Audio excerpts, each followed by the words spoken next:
आज हम भौतिक भूगोल के 10वें लेक्चर में भू संचलन यानी कि अर्थ मूवमेंट्स क्या होते हैं, इनके कौन कौन से बल हैं और इसमें भूपटल एवं स्थल रूपों को प्रभावित करने वाले बलों के बारे में हम वर्णन करेंगे।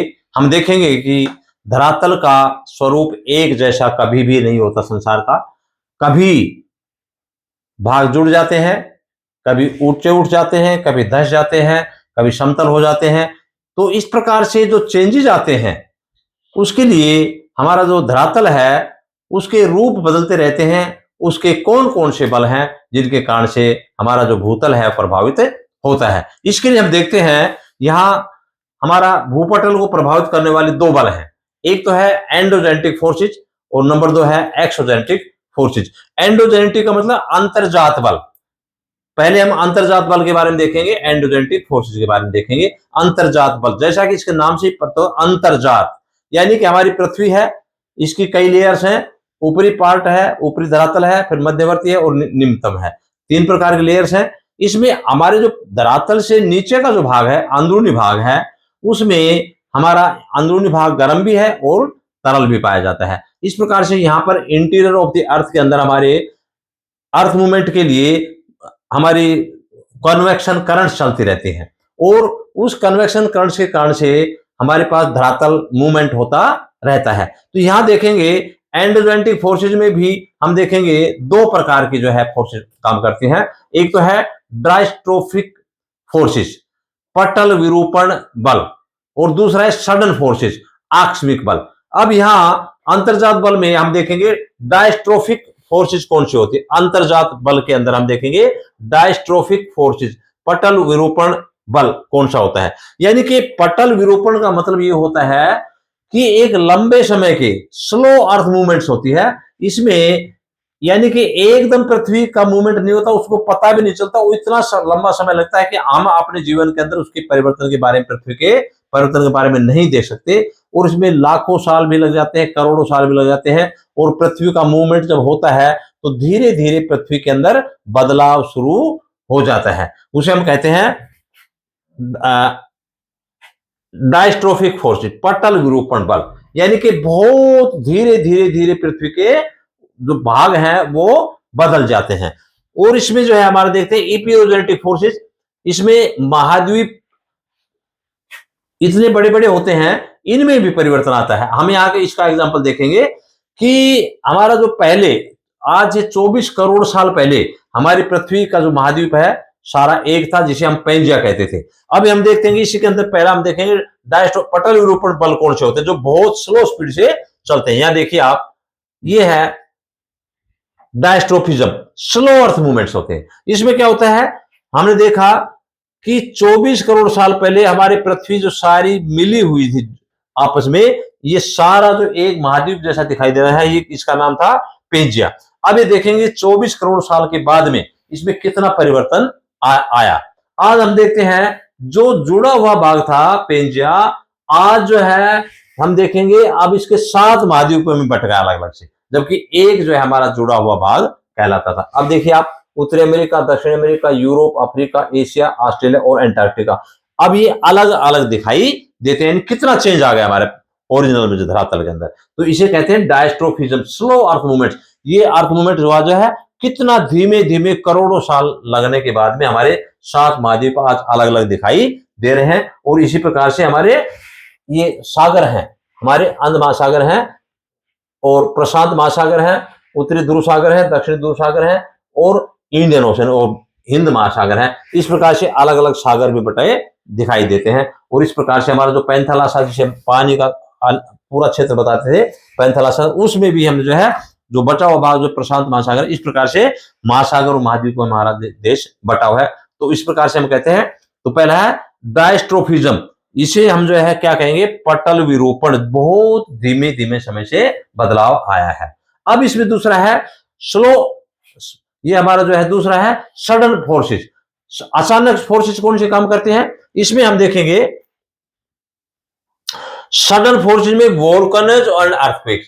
अचानक धरती के भूपटल में परिवर्तन आ जाए, कोई भाग समतल था अचानक धरती का, पृथ्वी का अंदरूनी भाग है वोल्केनो ज्वालामुखी फटा, फटने के कारण से हमारे धरातल पर आ गया, जहां समतल भाग था उसमें ज्वालामुखी पर्वत का निर्माण हो गया। तो अचानक परिवर्तन होता है, उसमें ज्यादा समय लंबा नहीं लगता है। ज्वालामुखी फटा, नीचे का मैग्मा था वो लावा के रूप में बाहर आ गया और जमा हो गया और एक पर्वत का निर्माण हो गया। इसे कहते हैं सडन अर्थ मूवमेंट्स। और उसके अलावा दूसरा भी है कि हमारा जो है कई बार भूकंप आ जाते हैं, तो भूकंप के कारण से भी हमारी धरती हिलती है, हिलने के कारण से कुछ भाग जो है धस जाते हैं या कुछ भाग ऊपर चले जाते हैं, और पृथ्वी के कारण से हमारा जो है अनेक प्रकार के चेंजेस आते हैं। तो ये तो हुआ हमारा अंतर्जात बल की बात। अंतर्जात बल में भी हम देखेंगे कि हमारा जो डायस्ट्रोफिक फोर्सेज हैं, इसमें हम देखेंगे इपीरोजेनेटिक फोर्सेज और ओरोजेनिक फोर्सेज। इपीरोजेनिक क्या होता है? महादेश जनक, यानी कि महाद्वीप लेवल के हमारा जो परिवर्तन आता है। जैसे हम देखें इपीरोजेनेटिक फोर्सेज, इसमें महाद्वीप लेवल के आते हैं। जैसे अभी मैंने बताया था कि हमारे जो पूरे महाद्वीप में 7 महाद्वीपों का जो पेंजिया था उसका 7 महाद्वीप बचा। और ये कैसे होता है? यानी इसमें भी अपवर्ड मूवमेंट और डाउनवर्ड मूवमेंट होते हैं। जैसे कि अपवर्ड फोर्सेज, कुछ अचानक जो धरातल का भाग है उसमें आसपास के क्षेत्र से कोई भाग ऊंचा उठ जाए अचानक, तो उसे क्या कहते हैं? अपवर्ड मूवमेंट के कारण से हमारा जो कुछ भाग है उभार आ जाता है, तो उसे अपवर्ड मूवमेंट, अपवर्ड फोर्सेज कहते हैं। और डाउनवर्ड फोर्सेज, आसपास के क्षेत्र से कोई भाग नीचे धंस जाए उसे हम कहेंगे डाउनवर्ड फोर्सेज, जिसके कारण से अमरजेंस एंड सबमर्जेंस की स्थिति बन जाती है। इसी प्रकार से दूसरा है ओरोजेनेटिक फोर्सेज। इसी प्रकार से डायस्ट्रोफिक फोर्सेज में एक तो इपीरोजेनेटिक फोर्सेज और एक है ओरोजेनेटिक फोर्सेज, पर्वत निर्माणकारी बल। इसमें क्या है? टेंस, हमारा जो पृथ्वी है इसमें धीरे धीरे मैंने बताया कि मूवमेंट होते रहते हैं, और मूवमेंट के कारण से हमारा जो कन्वेक्शन करंट है वो चलती रहती है। तो इसके कारण से हम देखेंगे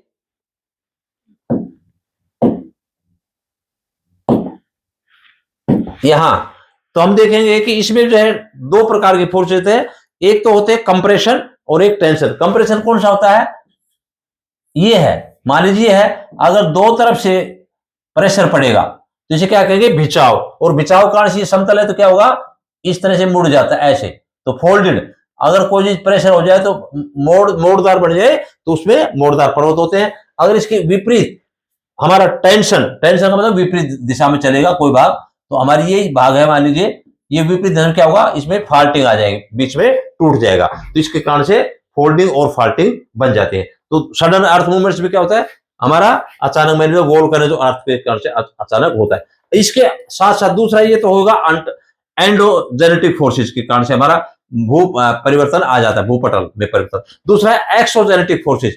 बहिर्जात बल कौन कौन से होते हैं? इसमें क्या होता है? बहिर्जात में धरातल के ऊपरी भाग में जो हमारा जो परिवर्तन आता है धरातल के कारण से, उसके कौन कौन से हमारे प्रभावित करने वाले तत्व है? इसमें है डेनुडेशन। एक्सोजेनेटिक फोर्स में है डेनुडेशन।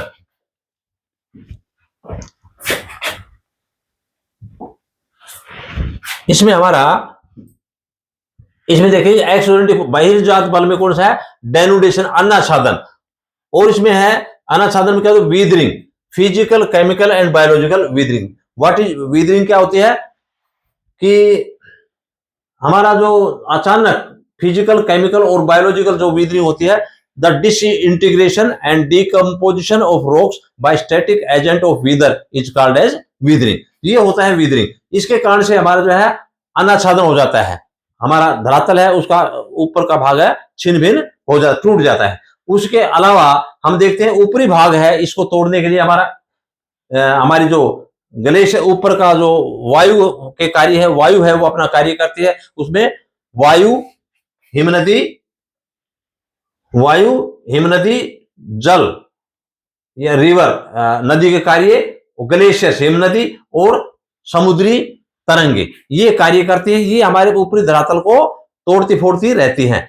तो उसके कारण से हम देखते हैं कि वायु आई बड़ी तेजी से आती है, आसपास क्षेत्र को इरोजन कर देती है, पहले ट्रांसपोर्ट करती है, 3 कार्य करती है। तीनों सारी चीजें यही, परिवहन, अपर्दन और निक्षेपण। यानी कि वायु चलेगी, जल चलेगा, हिमनदी चलेगी, इस प्रकार चलेगी, और उसके बाद में उसका आसपास क्षेत्र में काटेगी भी, काट करके जो है जो निम्न भाग उसमें जमा कर देती है। तो इस पर 3 प्रकार के कार्य थे, हमारा ट्रांसपोर्टेशन और उसके बाद में इरोजन एंड डिपोजिशन। ये तीनों कार्य करते हैं। इस प्रकार से हमारे धरातल जो है ऊपर भाग जो पर्वतीय भाग है वो हिमनदी कारण से चलते हैं, कंकड़ पत्थर नीचे लाते हैं और धीरे धीरे काटते काटते हमारे समुद्र में जमा कर देते हैं। इस प्रकार से हम देखते हैं कि हमारा एक्सोजेनेटिक फोर्सेज भी हमारे जो है ऊपरी भाग को बदल देती हैं। इसमें हम देखते हैं कि इस प्रकार से हमारा ऊपरी भाग है वो नदी, पवन, हिम, समुद्री तरंग, घुलनशील सोलुबल मैटर्स और कार्बनिक मैटर्स के कारण से हमारा ऊपरी भाग है वो भी हमारा प्रभावित करता, भूपटल को प्रभावित